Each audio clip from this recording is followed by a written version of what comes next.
নমস্কার বন্ধুরা, মায়াপুরের বিয়েবাড়ির দ্বিতীয় পর্বের ভিডিও নিয়ে চলে এসেছি। আমাদের ভবনের মধ্যে গায়ে হলুদের পর্ব মিটে যাওয়ার পরে আমরা সবাই চলে গিয়েছিলাম গঙ্গার ঘাটে জল সইতে। তো যারা এই আচার অনুষ্ঠানটা করবে, বিশেষ করে মেয়ের মা মাসি, ওরা আগে এসেছিল, আমরা কিছুক্ষণ পরে এসেছিলাম। তো এখানে সামনে যে গঙ্গা মাতা মন্দির আছে, আর এখানে গঙ্গার ঘাট। তো এই ঘাটের মধ্যে কিছু স্ত্রী আচার অনুষ্ঠান হচ্ছিল, তো ওনারা করছিলেন আর আমরা উপরে দাঁড়িয়েছিলাম। আর বিয়ের যে মণ্ডপটা, সেটাও এই গঙ্গা মাতা মন্দিরের পাশেই করা হয়েছে। তো এখানে ওই যে মেয়ের মা এবং মাসি, ওরা স্ত্রী আচার করছেন। আর হ্যাঁ, আমার তো এখানে বলাই হয়নি যে এটা কার বিয়ে, আমি কার বিয়ে উপলক্ষে এখানে এসেছি। তো এটা হচ্ছে গিয়ে আমার হাজব্যান্ডের স্টুডেন্ট, তার দিদির বিয়ে। সরস্বতীর বিয়ের এখানে আমরা আমন্ত্রিত হয়ে এসেছিলাম। তো এখানে যে গঙ্গার ঘাটে অনেকে স্নান করছে, অনেকে পুজো আর্চাও করছে। আর এটা হচ্ছে বিয়ে বাড়ির মণ্ডপটা। এখানে লোকজন বসার জন্য ব্যবস্থা করা হয়েছে, আর মাঝখানে বিয়ে হবে, বিয়ের আসর হবে, আর এদিকে কীর্তন হবে, ওই তার পাশে খাওয়া দাওয়ারও ব্যবস্থা করা হয়েছে। তো এখানে তারপরে শুরু হলো এখানে আরও কিছু স্ত্রী আচার অনুষ্ঠান। সেখানে এই যে লাটায় সুতো দিয়ে ঘোরায়, এটা আমাদের বাঙালিদের বিয়েতে সম্ভবত সবারই বিয়েতেই হয়। তো এখানে আমাকেও ডাকা হলো, যেহেতু 9জন মহিলা লাগতো। আর বাকি অনেকজনই এখানে আসতে পারেনি, যেহেতু ভবনে সেরকম লোকজন কেউ ছিল না, তো অনেকেই ওখানেও ছিল। আর আমরা কিছুজন এখানে ছিলাম। এইসব আচার অনুষ্ঠানগুলো দেখতেও বেশ ভালোই লাগে, মনে হয় যে ছোটোবেলায় ফিরে গেছি, খেলার মতো খেলা করছি। আর এখানে বাজনা করা হয়েছিল, তো বাজনা পার্টির যে লোকরা ছিল তারা বাজনা বাজাচ্ছিল। আর তারপরে এদিকে প্যান্ডেলের যেসব কাজ বাকি ছিল মণ্ডপে, সেগুলো করা হচ্ছিল কমপ্লিট। আর এখানে আরেকটা রিচুয়ালস হচ্ছিল, সেটা হচ্ছে কড়ি খেলা। তো এখানেও সবাই হাতের মধ্যে নিয়ে নিয়ে একে অপরকে দেয়। তো এটাও বাঙালিদের একটা রিচুয়ালসের মধ্যেই পড়ে, বাঙালি বিয়েবাড়ি। তো এখানেও পার্টিসিপেট করলাম। 9জন, বিশেষ করে বিজোড় সংখ্যার স্ত্রী লাগে, তো হয়তো 7জন, 5জন বা 9জনে হয়। তো আমাদের 9জন এখানে সবাই ছিলাম। তো এখানে রিচুয়ালসগুলো কমপ্লিট হয়ে যাওয়ার পরে তারপরে আমরা সবাই মিলে আবার চলে যাব ভবনে।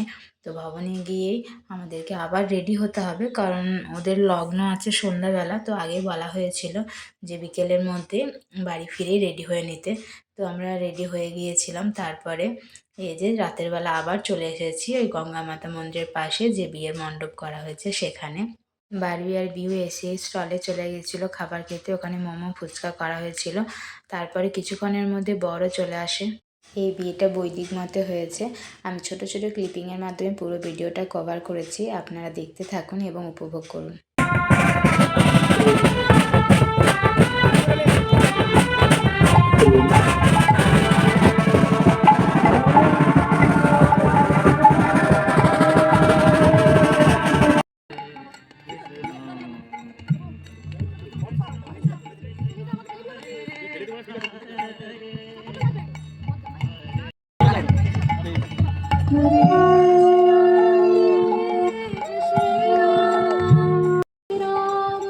এখানে দেবে, কাছে যাবে না।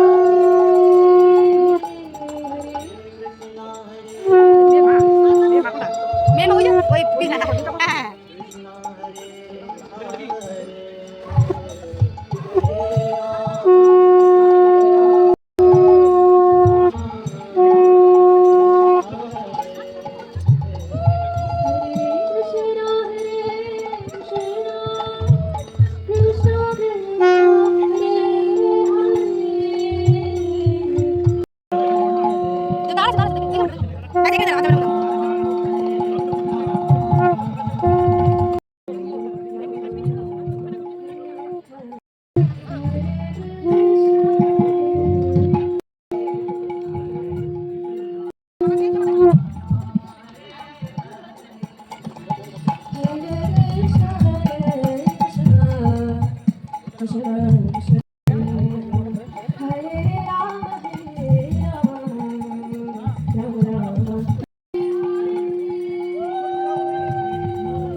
आयुषी दीर्घ दीर्घम आयुः शातंच जीव शरद सुवर्चा वसुनी ओम आर्ये दिव्यजानी जीवन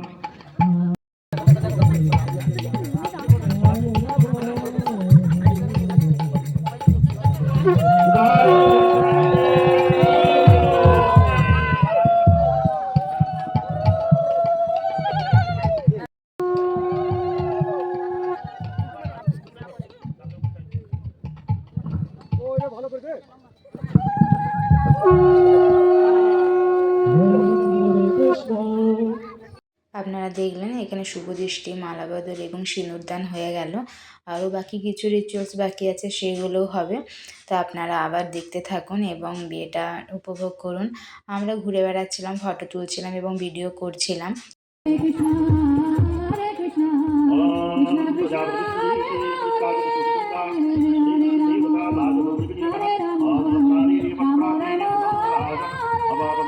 Hare Krishna, Hare Krishna, Krishna Krishna, Hare Hare, Hare Krishna Krishna, Hare Hare,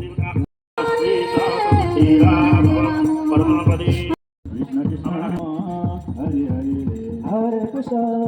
এদিকে বিয়ে চলছে আর আমরা সবাই যতজন ছিলাম ওই যেখানে লাইটের গেট করা হয়েছিল ওখানে অবধি গিয়েছিলাম কিছু ফটো তোলার জন্য এবং ভিডিও করার জন্য। আর ওইদিকে বাকি বিয়ের রিচুয়ালসগুলো চলছে। তো আমাদের সবাই ফটো তুলে ভিডিও করে আবার আমরা মণ্ডপে চলে এলাম। তো ততক্ষণে এখানে খাওয়ারও স্টার্ট করা হয়ে গেছে। তো আমরা এখানে ফার্স্ট ব্যাচে খাওয়া হয়ে যাওয়ার পরে সেকেন্ড ব্যাচে বসলাম খাবার খাওয়ার জন্য। যেহেতু এটা শ্রীধাম মায়াপুরের বিয়েবাড়ি, তো এখানে অবশ্যই সমস্ত কিছু খাবার নিরামিষই হবে। আমরা সবাই খাওয়া দাওয়া করে নিলাম। তারপরে ঠান্ডাও বেশ ভালোই লাগছিল। খাওয়া দাওয়া করার পরে আমরা বেশিক্ষণ ওয়েট করিনি, তারপরে রুমে চলে গিয়েছিলাম। তো আমি এখানে তাও পুরো ভিডিওটা দিতে পারলাম না, আরও কিছু ভিডিও বাকি আছে, সেটা আমি থার্ড পার্টে নিয়ে আসবো। তো ততক্ষণের জন্য টাটা, সবাই ভালো থাকবেন। আবার দেখা হচ্ছে খুব শীঘ্রই এই মায়াপুরের বিয়েবাড়ি থার্ড পার্টে।